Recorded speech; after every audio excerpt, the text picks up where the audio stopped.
नमस्कार, मध्य न्यूज देखना शुरू कर चुके हैं आप और मध्य प्रदेश की करते हैं तमाम बड़ी खबरों की शुरुआत। सर्वप्रथम आज की पहली बड़ी खबर के साथ ओल्ड पेंशन स्कीम को लेकर के अब सरकार की टेंशन बढ़ाते सरकारी कर्मचारी नजर आ रहे हैं। लागू हुई तो 12 साल तक आर्थिक बोझ नहीं, नई स्कीम में हर माह 344 करोड़ का है खर्च। मध्य प्रदेश में पुरानी पेंशन स्कीम को लागू करने की मांग को लेकर एक बार फिर से कर्मचारियों ने मोर्चा खोला हुआ है। चूंकि कांग्रेस शासित पड़ोसी राज्य छत्तीसगढ़ और राजस्थान में पुरानी पेंशन स्कीम लागू कर दी गई है, लिहाजा चुनावी साल शुरू होने से पहले मध्य प्रदेश की शिवराज सरकार भी अब दबाव में आ चुकी है। परेशानी इसीलिए भी बढ़ गई है क्योंकि ओल्ड पेंशन स्कीम को लागू करने की मांग को लेकर कर्मचारी संगठनों ने 5 फरवरी को भोपाल के भेल दशहरा मैदान पर बड़ा प्रदर्शन किया। यहां कर्मचारी संगठनों ने सरकार को अल्टीमेटम देते हुए 1 महीने का समय दिया है। उनका कहना है कि सरकार इसे अगर नहीं मानती है तो हम सरकार बदलने का काम शुरू कर देंगे। कर्मचारी संगठन चुनावी साल का लाभ उठाते हुए आर पार की लड़ाई के मूड में हैं। पिछले साल 13 से 29 सितंबर तक शिक्षकों ने पुरानी पेंशन स्कीम को लेकर के धरना दिया था। बिजली बिल को लेकर खबर, 14 माह में चौथी बार बढ़े दरें। 15 पैसे से लेकर 1.14 रुपए प्रति यूनिट से अब ज्यादा लगने वाले हैं। एक बार फिर से मध्य प्रदेश में बिजली महंगी की जा रही है। 14 माह में ये लगातार चौथा मौका होगा जब बिजली उपभोक्ताओं की जेब पर आर्थिक भार पड़ने वाला है। बिजली कंपनी की ओर से बिजली दरों में औसतन 3.20% की बढ़ोतरी प्रस्तावित है, यानी बिजली का उपयोग करना अब और महंगा पड़ने वाला है। विद्युत नियामक आयोग मार्च में नई दरें निर्धारित करेगा और बढ़ी हुई दरों को वित्तीय वर्ष यानी नई वित्तीय वर्ष 1 अप्रैल 2023 से लागू करने की तैयारी है। दिसंबर 2021 में दरें बढ़ाई गई थी, उसके बाद अप्रैल में भी दरें बढ़ाई गई और बीच में फ्यूल कॉस्ट एडजस्टमेंट यानी कि FCA के नाम पर भी दरें बढ़ाई जा चुकी हैं, जिससे फ्यूल कॉस्ट पहले ऋणात्मक 7 पैसे था, जिसे अब 14 पैसे कर दिया गया है। और अब 2 माह बाद एक बार फिर से बिजली की विद्युत दरों को बढ़ाया जा रहा है। इनमें विद्युत नियामक आयोग ने वर्ष 2023-24 के लिए बिजली दर निर्धारित करने के लिए नई टैरिफ पिटीशन में 300 से अधिक स्लैब को समाप्त कर दिया है। भोपाल मंडी में नए गेहूं का श्री गणेश किया गया। 3111 रुपए प्रति क्विंटल में बिका गेहूं। 15 दिन बाद बम्पर आवक की है उम्मीद। राजधानी भोपाल में करौंद अनाज मंडी में बीते दिन नए गेहूं का श्री गणेश हो गया। वहीं तकरीबन 500 क्विंटल गेहूं बिकने मंडी पहुंचा। झगारिया के किसान भैरव सिंह के 12 क्विंटल की सबसे पहले नीलामी की गई। इससे किसान को 3111 रुपए प्रति क्विंटल की रेट मिले। व्यापारियों को उम्मीद है कि 15 दिन बाद गेहूं की मंडी में बम्पर आवक होगी। इसके अलावा जब मंडी खुली तो गेहूं के नए आवक भी शुरू हो गए हैं। इससे व्यापारियों के चेहरे खिले उठे दिखाई दिए। साथ ही व्यापारियों में बढ़ चढ़ करके हिस्सा ले रहे हैं। इसके अलावा भैरव सिंह की गेहूं की नीलामी सबसे पहले करी गई।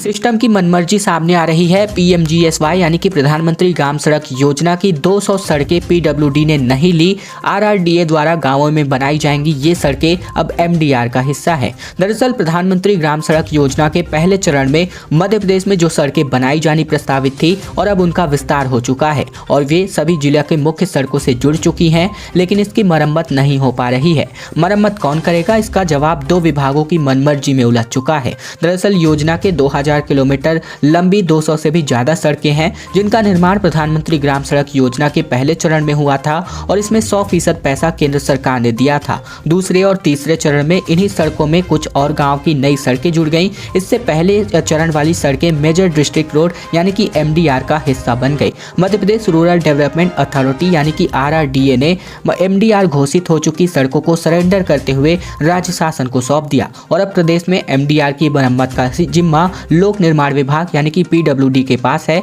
लेकिन अभी तक PWD ने इन सड़कों का अधिग्रहण ही नहीं किया है। 2015 से पहले बनी ये सड़कें अब मरम्मत न होने के चलते पूरी तरीके से खराब हो चुकी हैं। सागर में मुख्यमंत्री करेंगे 291 करोड़ के कार्यों का लोकार्पण। ड्रोन से होगी कार्यक्रम की निगरानी। सूचनाओं के आदान प्रदान के लिए कंट्रोल रूम बनाया गया है। संत रविदास जयंती के अवसर पर सागर में संत समागम महाकुंभ का आयोजन किया जा रहा है।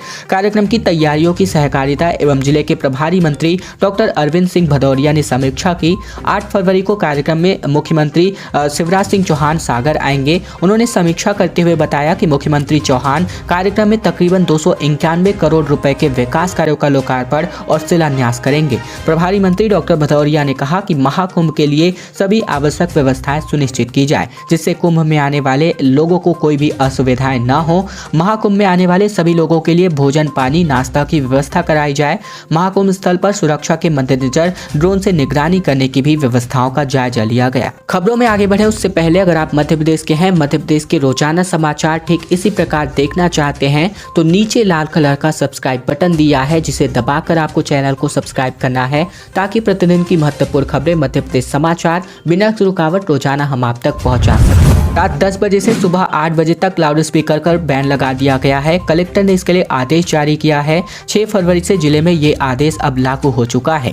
जिले में अब रात 10 बजे से सुबह 8 बजे तक लाउड स्पीकर और ध्वनि विस्तारक यंत्रों पर प्रतिबंध रहेगा। इसके अलावा लाउड स्पीकर एवं अन्य ध्वनि विस्तारक यंत्रों से मानव जीवन और स्वास्थ्य पर होने वाले प्रभावों को दृष्टिगत रखते हुए ये आदेश कलेक्टर यहाँ पर जो है वानखेड़े ने जारी किया है। बता दें कि ये आदेश आगर मालवा जिले के लिए है। बागेश्वर धाम में लगातार चेन पुलिंग करके ट्रेनें, एक्सप्रेस ट्रेनें रोकी जा रही हैं। हजारों की भीड़ और 90% इनमें से नहीं लेने वाले टिकट हैं। पूछने पर कहते हैं कि हम टिकट क्यों ले। बागेश्वर धाम के सबसे नजदीकी रेलवे स्टेशन यानी दुरियागंज पर आस्था के आगे नियम कायदे बेपटरी हो जाते हैं। यहाँ स्टेशन से पहले ही ट्रेनों के चेन पुलिंग करके रोक दी जा रही है। एक नहीं, वो भी 2 से 3 बार। ट्रेन कोई भी हो, इस स्टेशन के पास रुकने की गारंटी तय हो चुकी है।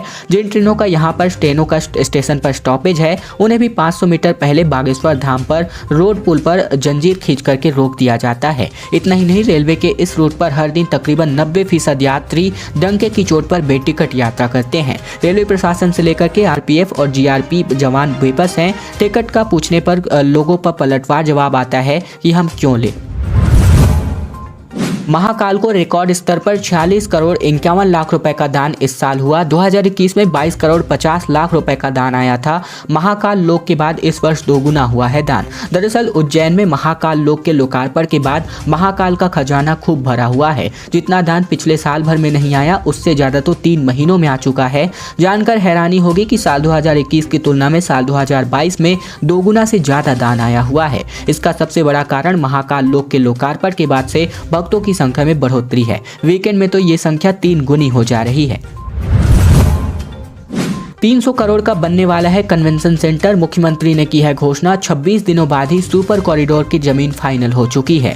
दरअसल खबर इंदौर को लेकर, जहां पर अब जल्दी 300 करोड़ रुपए की लागत का एक बड़ा कन्वेंशन सेंटर बनाया जाएगा। इसके लिए आईडीए ने जमीन फाइनल करके लीज पर जो है यहाँ पर जिस पर बात करें तो बोर्ड की बैठक में भी मुहर लगाई जा चुकी है। 10,000 क्षमता वाले इस कन्वेंशन सेंटर में अब बड़े बड़े आयोजन होंगे। यह कन्वेंशन सेंटर देश में अत्याधुनिक होगा और इसको बनाया जाने के लिए देश के बड़े कंसल्टेंट से भी चर्चा ली जा रही है।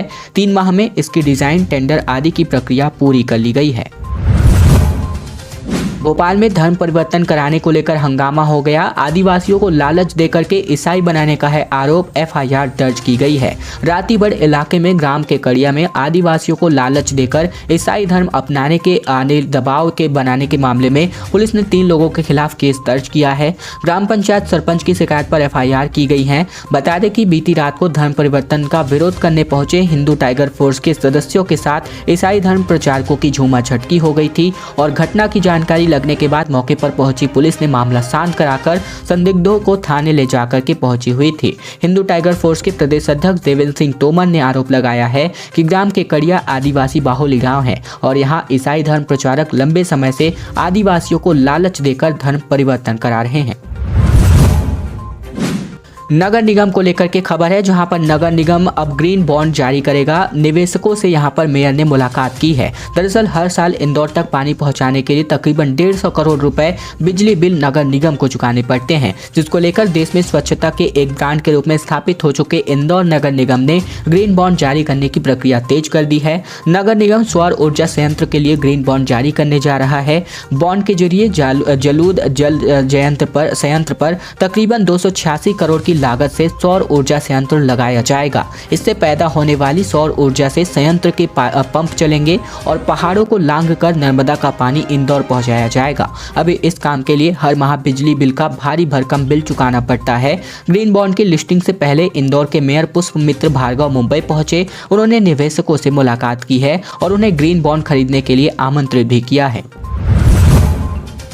अडानी ग्रुप में निवेश का विरोध किया गया। LIC दफ्तर घेराव किया गया। कांग्रेसी बोले कि चहेतों को लाभ पहुंचाने के लिए जनता की गाढ़ी कमाई को खतरे में डाल रही है केंद्र सरकार। दरअसल देश की सर्वाधिक मुनाफा कमाने वाली कंपनियों में शामिल भारतीय जीवन बीमा निगम यानी कि LIC के अडानी समूह में निवेश करने के मुद्दे पर सतना में कांग्रेसियों ने जमकर प्रदर्शन किया है। हाथों में झंडे और तख्तियों लेकर के नारे लगाते कांग्रेसी LIC की गहिरा नाला स्थित मंडल कार्यालय पहुंचे, जहां LIC दफ्तर के गेट के बाहर नारेबाजी करते हुए कांग्रेसी धरने पर बैठ गए और केंद्र सरकार की नीतियों की आलोचना करने लगे। और इसके अलावा इस दौरान मंडल प्रबंधक LIC को कांग्रेसियों ने एक ज्ञापन भी सौंपा।